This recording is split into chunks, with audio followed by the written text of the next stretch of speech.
कल्पना कीजिए, एक ऐसी तत्व जो हर क्षण आपके भीतर और बाहर विद्यमान है, जिसे आपने देखा नहीं लेकिन महसूस जरूर किया है।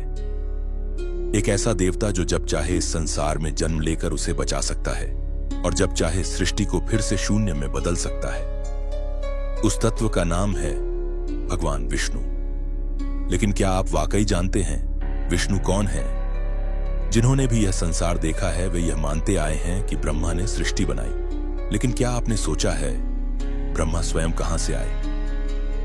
पुराणों में कहा गया है कि ब्रह्मा विष्णु की नाभि से निकले कमल से उत्पन्न हुए थे, यानी ब्रह्मा भी विष्णु की सृष्टि है। लेकिन यदि विष्णु सृष्टि से पहले थे तो वे स्वयं कैसे अस्तित्व में आए?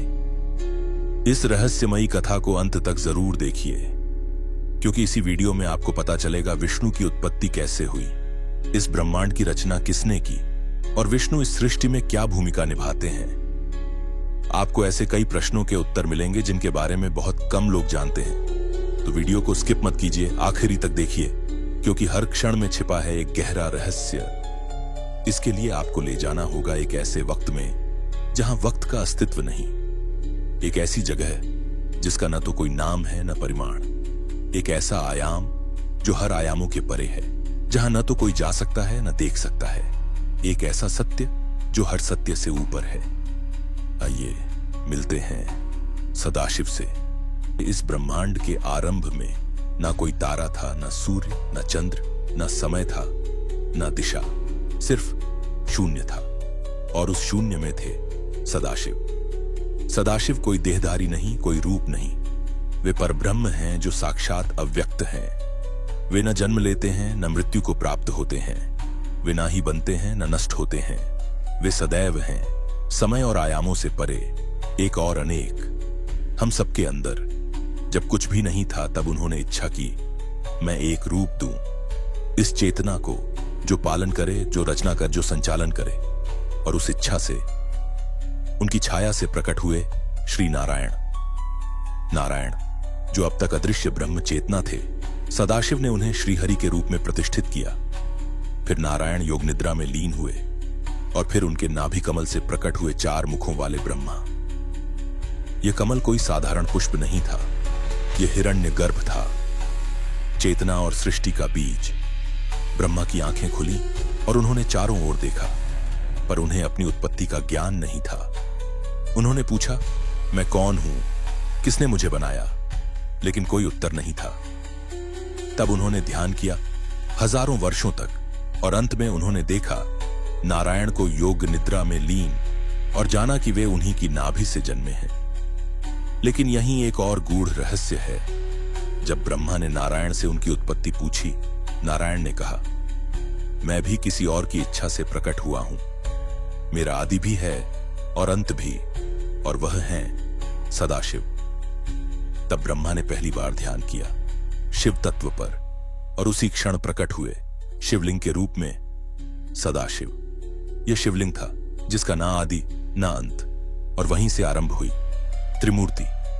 ब्रह्मा जो रचयिता है, विष्णु पालक और रुद्र संहारक, शिव जो सदाशिव की छाया है। अब आते हैं श्री विष्णु के सत्य में। कल्पना कीजिए एक अनंत महासागर जिसे क्षीर सागर कहते हैं। वहां एक विशाल शेषनाग पर कोई शांत स्वरूप में लेटे हैं। उनका रंग नीला है जैसे समुद्र की गहराई, आंखें बंद हैं, लेकिन वह सब देख रहे हैं। उनके चरणों के पास लक्ष्मी है और नाभि से एक कमल निकल रहा है जिसमें ब्रह्मा बैठे हैं। यह दृश्य केवल कल्पना नहीं है, यह ब्रह्मांड की उत्पत्ति का प्रतीक है। शेषनाग जिन पर विष्णु विराजमान हैं, उनके 1000 फनों से समय का प्रवाह निकलता है।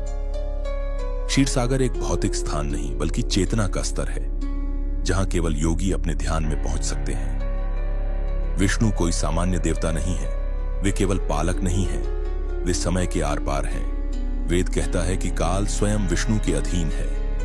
वैकुंठ बस एक शब्द, एक विश्वास और एक रहस्य। श्रीमद् भागवत में वर्णन है कि वैकुंठ ब्रह्मांड के ऊपर स्थित है, जहां द्वारपाल जय और विजय खड़े हैं। रत्नों से जड़े महल है, गंधर्व हर समय नारायण के भजन गाते हैं। वहां दुख, समय, मृत्यु या मोह का कोई प्रवेश नहीं। पुराणों में कहा गया है कि वैकुंठ का प्रवेश द्वार केवल भक्तों के लिए खुलता है। योगी जन कहते हैं वैकुंठ कोई दिशा नहीं, एक स्थिति है जहां आत्मा पूर्ण शांति में प्रवेश करती है। राम और कृष्ण विष्णु के अवतार हैं, लेकिन नारद पुराण में यह भी कहा गया ये अवतार केवल रूप नहीं बल्कि ऊर्जा के प्रयोग हैं। हर युग में विष्णु स्वयं को युग के अनुरूप ढालते हैं। राम धर्म के ऊर्जा के स्वरूप है, कृष्ण ज्ञान की ऊर्जा का स्वरूप, और अगले कल के अवतार में विष्णु विनाश और पुनर्निर्माण के ऊर्जा का स्वरूप होंगे। भविष्य पुराण के अनुसार विष्णु ने पहले से ही 1000 युगों के लिए योजनाएं बनाई हैं, जिनमें हर युग में अलग ऊर्जा के साथ उनका प्रकट होना तय है। बहुत लोग पूछते हैं क्या आज विष्णु धरती पर हैं? और उत्तर है हां, लेकिन रूप में नहीं, ऊर्जा में। जहां भी कोई ध्यानस्थ साधक बैठा है, जहां भी कोई मां अपने बच्चे को सुला रही है, जहां कोई वृद्ध संत दूसरों के लिए प्रार्थना कर रहा है, वहां विष्णु है। विष्णु के अंशावतार आज भी पृथ्वी पर जन्म लेते हैं, जिन्हें हम संत, गुरुओं या महात्माओं के रूप में पहचानते हैं। वे हमेशा समाज को संतुलन में रखने के लिए गुप्त रूपों में सक्रिय रहते हैं। ब्रह्म वैवर्त पुराण कहता है कलयुग के अंत में जब अधर्म की सीमा टूटेगी, तब विष्णु स्वयं कल्कि के रूप में प्रकट होंगे। उनका वाहन सफेद घोड़ा होगा। उनका उद्देश्य अधर्म का विनाश और सत्य युग की वापसी होगी। राम और कृष्ण के रूप में विष्णु ने जो किया वो केवल धर्म की स्थापना नहीं थी, वो चेतना को ऊंचाई देना था। और आज भी हर भक्त के हृदय में कहीं न कहीं विष्णु मौन रूप में बैठे हैं। तो मित्रों, विष्णु केवल एक देवता नहीं, वे समय के आर पार फैले एक ऊर्जा हैं। वे हैं जो दिखते नहीं लेकिन सब कुछ संचालित करते हैं। वे हैं जो हर युग में धर्म की रक्षा के लिए आते हैं, चाहे राम के रूप में हो या कृष्ण के रूप में। और वे हैं जो अंत में सबको वैकुंठ में ले जाने वाले हैं। तो मित्रों, आपने जाना कैसे सदाशिव ने नारायण को उत्पन्न किया और नारायण की नाभि से जन्मे ब्रह्मा जो इस संपूर्ण सृष्टि के रचयिता बने।